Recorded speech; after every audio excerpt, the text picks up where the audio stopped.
Hello students, accounting equation में आज एक और क्वेश्चन सॉल्व करेंगे हम। केवीएस 1997 में आया हुआ क्वेश्चन आपकी स्क्रीन पे आ रहा होगा, देखो। तो इसके लिए तैयार करेंगे हम सबसे पहले अकाउंटिंग इक्वेशन का format.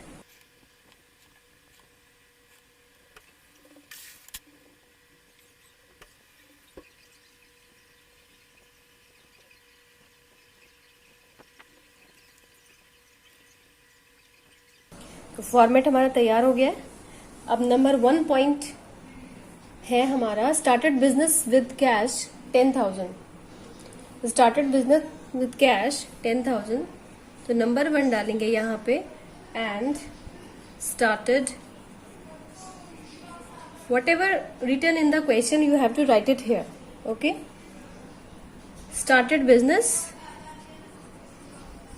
With cash amounted to ₹10,000, ठीक है।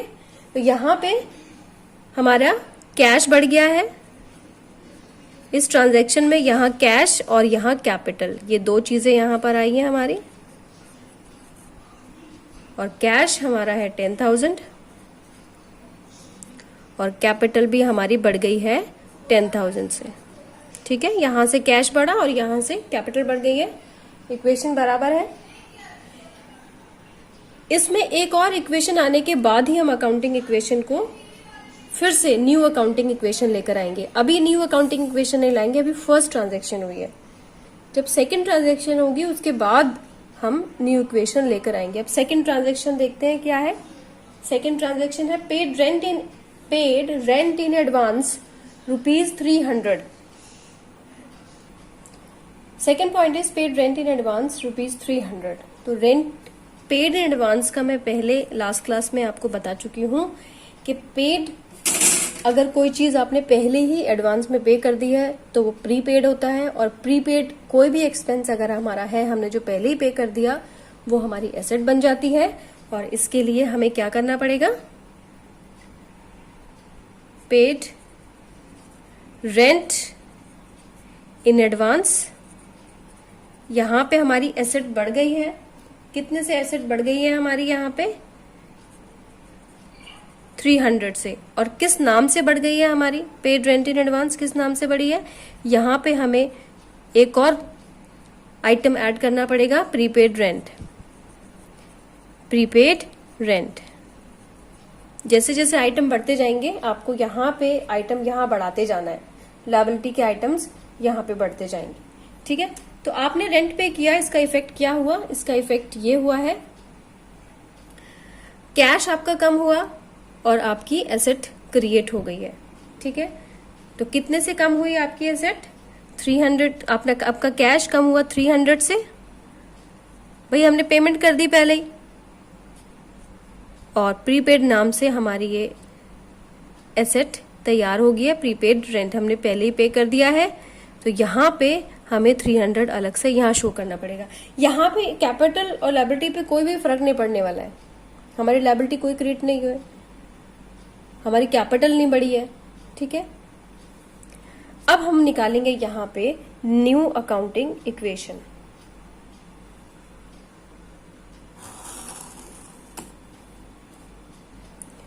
तो यहाँ पे हम शो करेंगे न्यू इक्वेशन। न्यू इक्वेशन हमारी आएगी 10,000 में से 300 हमें माइनस करना होगा, 300 माइनस करना होगा क्योंकि कैश हमारा कम हो गया, प्रीपेड रेंट हमें यहाँ पे दिखाना होगा। तो इस तरीके से हमारे कैश पे कोई भी फर्क नहीं पड़ेगा, ठीक है। और अल्टीमेटली हमारी लायबिलिटी और एसेट बराबर रहेंगी। 9,700 यहाँ और plus 300 and here will be 10,000। जो भी बैलेंस है वो हमें नई अकाउंटिंग इक्वेशन में दिखाना पड़ेगा, जो भी बैलेंस हमारा एंड में बचेगा, ठीक है।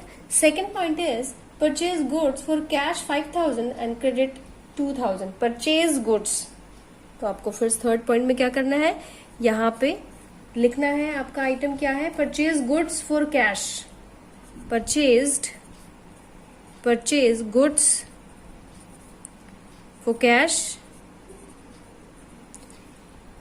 Amounted to ₹5,000। कैश लिया है आपने और क्रेडिट पे लिया है आपने क्रेडिट पे लिया है आपने 2000, तो आपने सामान खरीदा है, अपना रॉ मटेरियल खरीदा है, purchase goods for cash 5000 and credit 2000, तो स्टॉक आपका 7000 से बढ़ेगा टोटल, ठीक है।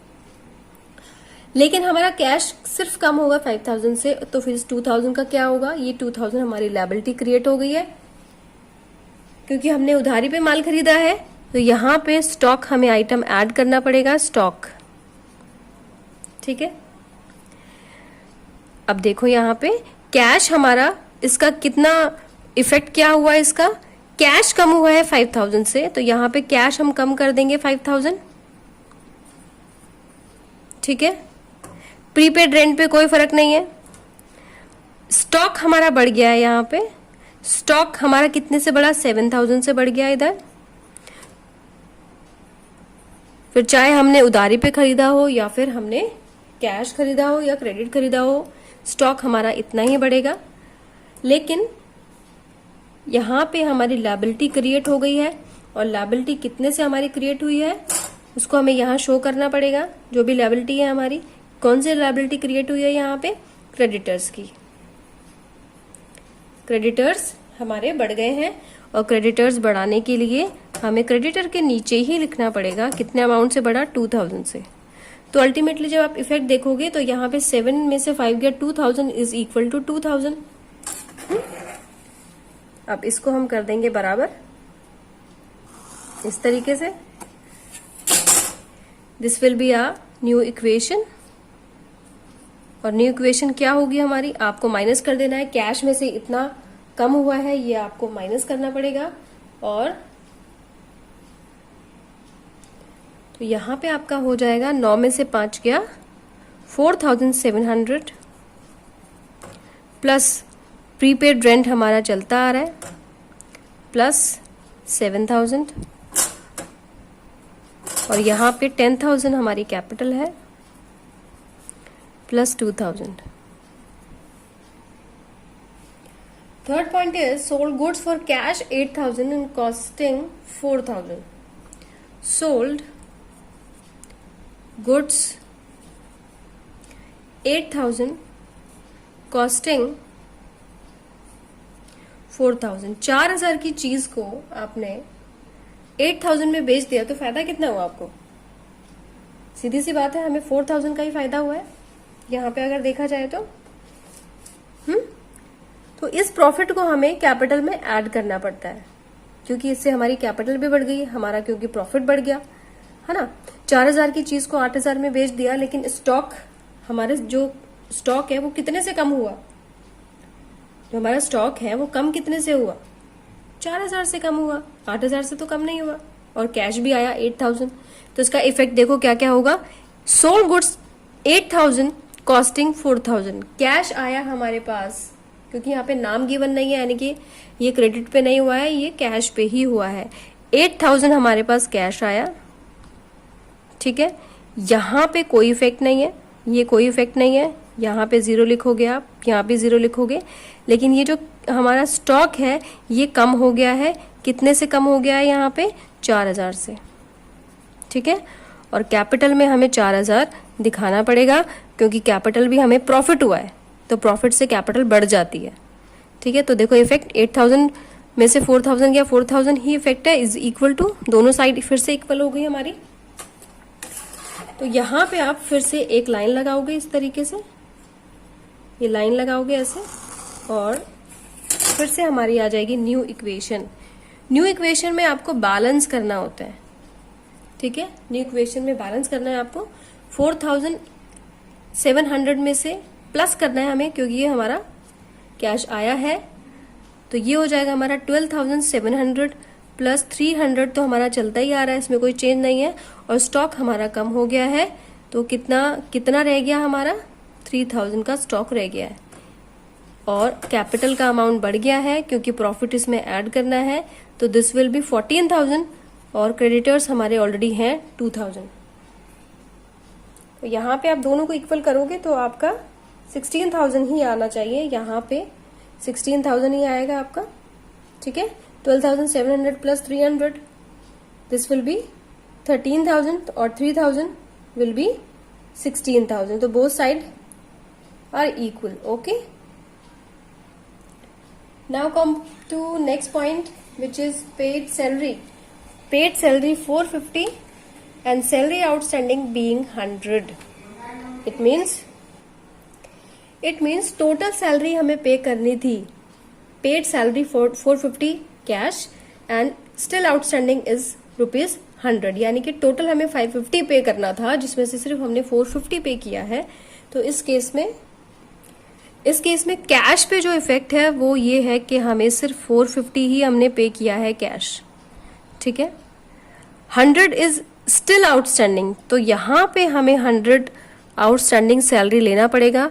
आउटस्टैंडिंग सैलरी एक और कॉलम बनाना पड़ेगा और कॉलम के जस्ट नीचे हमें दिखाना पड़ेगा आउटस्टैंडिंग सैलरी हमारी बढ़ गई है कितने से, 100 से. लेकिन टोटल खर्चा अगर फर्म का देखा जाए तो वो कितना है, 550 ही रहेगा. यानी कि कैपिटल तो हमारी कम होगी ही 550 से, क्योंकि टोटल तो हमारा खर्चा 550 ही है ना. तो 550 आपको यहाँ पे शो करना पड़ेगा, जिससे हमारी कैपिटल कम हो जाएगी. तो 550 यहाँ पे बेशक आपने पे नहीं किया, आउटस्टैंडिंग सैलरी में आ गया, लेकिन टोटल तो इसी से ही कम होना है ना. तो यहाँ पे अब फिर से हम इसको एंड करेंगे और अकाउंटिंग इक्वेशन को इक्वल बनाएंगे. यहाँ पे आपको 0 लिखना पड़ेगा क्योंकि यहाँ पे कोई भी इफेक्ट नहीं आया है. लेकिन जब बैलेंस करेंगे तब सारा हमें लिखना पड़ेगा. न्यू इक्वेशन में सारा लिखना पड़ेगा फिर से. और न्यू इक्वेशन में 4700 में 450 माइनस करेंगे तो ये हमारा आ जाएगा 12,250 प्लस अभी भी 300 हमारा प्रीपेड रेंट है. और अब अभी हमारा जो स्टॉक है वो 3000 है. और यहाँ पे 14,000 में से 550 माइनस हो जाएगा, जिसमें से हमारी कैपिटल का इतना पार्ट कम करना हमें, which is 13,450 plus we have creditors 2,000, we have to write it here, plus outstanding salary which is 100. इन सबको अगर हम टोटल करें ये साइड तो this will be equal. Our last point is bought motorcycle for personal use. Bought motorcycle for personal use. तो personal use के लिए मोटरसाइकिल खरीदी है भाई. कितने की खरीदी है, 3000 की खरीदी है. तो 3000 आप इसका इफेक्ट देखते हैं क्या है. इफेक्ट तो ये रहेगा कि भाई फर्म में से पैसा दिया है उसने तो कैश तो हमारा कम होगा, लेकिन ये फर्म की एसेट नहीं बनेगी, यहां से कैपिटल कम हो जाएगा. तो यहां से कैश कम हुआ, यहां से कैपिटल कम हुआ. ठीक है, क्योंकि ये फर्म की प्रॉपर्टी नहीं है इसलिए हम यहाँ पे अपनी एसेट नहीं बढ़ाएंगे. अगर फर्म के लिए होता तो यहाँ हम एसेट बढ़ाते, यहाँ कैश कम करते और यहाँ एसेट बढ़ा देते. ठीक है, तो 3000 माइनस करना पड़ेगा. यहाँ पे कैश हमारा कम हो गया है, यहाँ पे कोई इफेक्ट नहीं है, और यहाँ पे हमारा 3000 कैपिटल हमारी कम हो जाएगी. यहाँ पे कोई इफेक्ट नहीं है और यहाँ पे कोई इफेक्ट नहीं है. Now a final equation will come. New equation आप निकालोगे फिर से, और न्यू इक्वेशन में कैश हमारा यहां से कम हो गया है और कैश कम हुआ है यहां से, इसको माइनस करेंगे तो यह आ जाएगा हमारा 9250. Cash will be 9250 and 300 rent, prepaid rent हमारा अभी भी है. स्टॉक हमारे पास अभी अवेलेबल है 3000 और यहाँ पे हमारा कम हो जाएगा 10,450 आएगा. यहाँ पे हमारी कैपिटल 10,450 माइनस करने पे प्लस 2000 क्रेडिटर हमारे अभी भी हैं और 100 हमारी आउटस्टैंडिंग सैलरी अभी भी है. तो this is the final equation. इन सबको अगर हम टोटल करें और इसको टोटल करें तो ये हमारा आ रहा है 12,450, 550 और yes both side are equal, which is 12,550. This will be our final equation. तो इस तरीके से हम अकाउंटिंग इक्वेशन को सॉल्व करते हैं. इफेक्ट को दिखाना है, लेकिन एंड में आपका फाइनल इक्वेशन में सारी चीजें हमें टेली करते हुए चलना है. उनको भी लिखना है जो फाइनल हमारी इक्वेशन में आ रहे हैं, उनको यहाँ स्किप नहीं करोगे आप. ठीक है. और जब इक्वेशन आप दिखाओगे तो इक्वेशन में आपको क्या करना है, सिर्फ इफेक्ट दिखाना है, बाकी चीजों को 0 कर देना है. ठीक है. आई होप आपको समझ में आया होगा. इससे रिलेटेड आप बहुत सारे क्वेश्चन कीजिए, आपको और ज्यादा कॉन्सेप्ट क्लियर होंगे बच्चे. Thank you very much.